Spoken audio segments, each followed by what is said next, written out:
So, welcome back, students. In the last discussion, we did talk about the definition of or the meaning of a barter system, as well as the definition of money. And yes, talking again, recapping or um, talking about this word money, it is something which is generally accepted as a means of transactions. That means in which involves the transfer of goods and services from one person to another. It is defined as something which is generally accepted by all. And if we talk about about this money, it did performs a variety of functions, and some of it is that one of the main function of money is that it did act as a medium of exchange. Earlier, before the introduction of money, there is a barter system.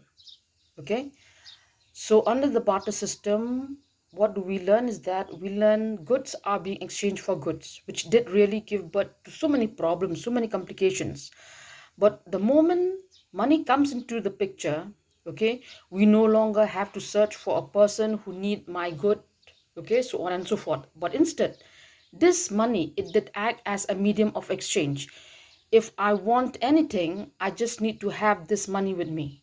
Okay, so what I did was I just go to a shop or a market, okay, give the shopkeeper my money, and in return I get the goods, I get the things that I needed. And as such, it did acts as a medium of exchange. Another important function of this word money is that it did act as a store of value. Okay, recalling when we talk about under barter system, it seems difficult whenever we talk about storing or to keep something for future use.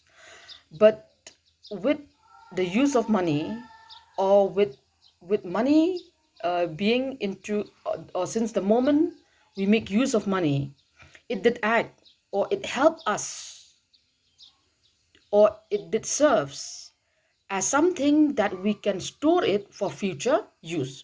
For example, what we learn, what income earners used to do is that yes, they do receive an income, okay, and most often out of the total income, they don't consume, hardly they consume all, but they do save a little bit, okay. And why do they save a little bit? It is for yes, for future use, for unforeseen events, okay. So yes, with money that is possible, but looking back under the barter system, storing for future use is something which is impossible. So this money, it did acts as a store of value. Another important thing is that it did acts as a measuring rod of value. Okay, again recalling in the last discussion, I've been taking as an example. You're all students. You go to school. Why do you go to school? Is the reason is because you want uh, to gain knowledge, to get yourself educated, so on and so forth. Okay, so yes, you go to school every day, you receive so many things, so many knowledge, okay, from your school, okay. And can you imagine under the barter system, what will you pay in exchange for what you receive? It seems impossible, okay.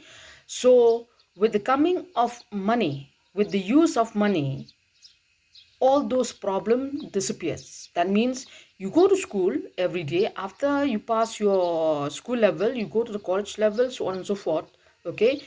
You go to school or you go to college, you receive education, and in return you pay your school fees, uh, etc, etc, okay. So this money, it acts as a measuring rod, okay. With whatever you receive, you have to pay for that only. Okay, so that also is considered as another important functions of money. Further, it did also serve as a standard for deferred of future payments. Okay, I think talking about this point is quite simple. For example, I borrow 1,000 rupees. It so happened like at one point of time I do need, okay, certain sum of money which I don't have in hand. So what I did was I just borrowed from a friend, okay, and what I'm telling her is because I'll repay it for maybe 1 or 2 months later, okay, and that is possible through money. That means these future payments can be done through the use of money. But under a barter system, such payments it seems impossible. Okay, so these are the important functions of money. Another thing, another sub-concept that we need to discuss here, it is the supply of money. What is the supply of money? Here, supply of money refers to the total stock of money held by the people of a country in a particular year or in a particular period. Okay, yes, we are all consumers living in a particular country. Okay, and as consumers we do consume different types of goods, different types of commodities to meet our daily requirements.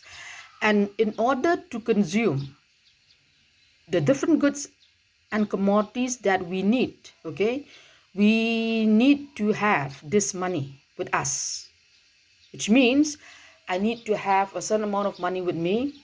Okay, all of us, family members, okay, all of us, each and every family, to have a certain sum of money that they keep it with them. Okay, so whatever money that I have with me, whatever money that is in the hands of your parents, whatever money that is in the hands of your uncles, your aunts, your brothers, your sisters, all taking them together, that is referred to as the supply of money. Okay, you have to keep in mind, whenever we talk about the supply of money, we're not talking about the money with the banks. Okay, what we learn is that yes, we have banks. What are these banks? These banks are financial institutions dealing with money.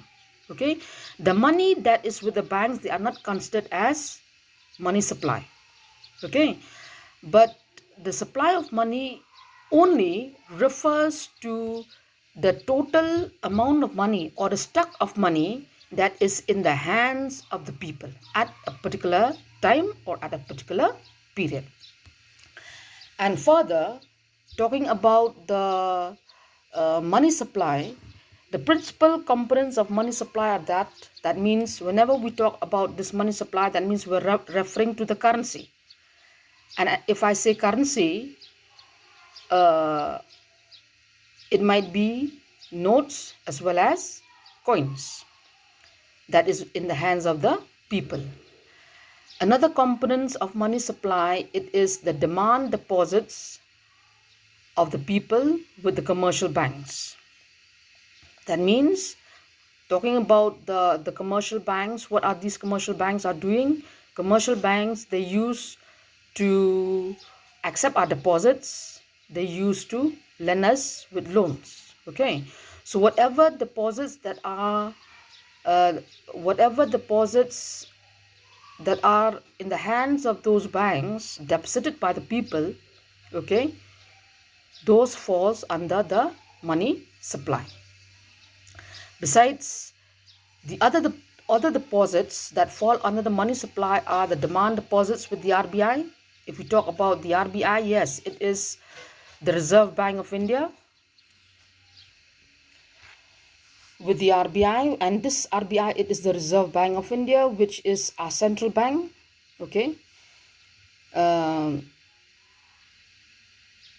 the demand deposits with the RBI, as well as the foreign institutions other than of the government of the country and the commercial banks in the country. Therefore, talking about the principal components of the money supply, that means we're talking about the currency in the hands of the people. We're talking about the demand deposits of the people with the commercial banks, as well as the other deposits. Okay, and these other deposits, that means we're talking about the deposits with the RBI and the other foreign institutions that is in our country. Therefore, this supply of money or money supply, yes, in short, it refers to the total stock of money in the hands of the people. And the principal components of money supply are the currency, which comprises of notes and coins held by the people.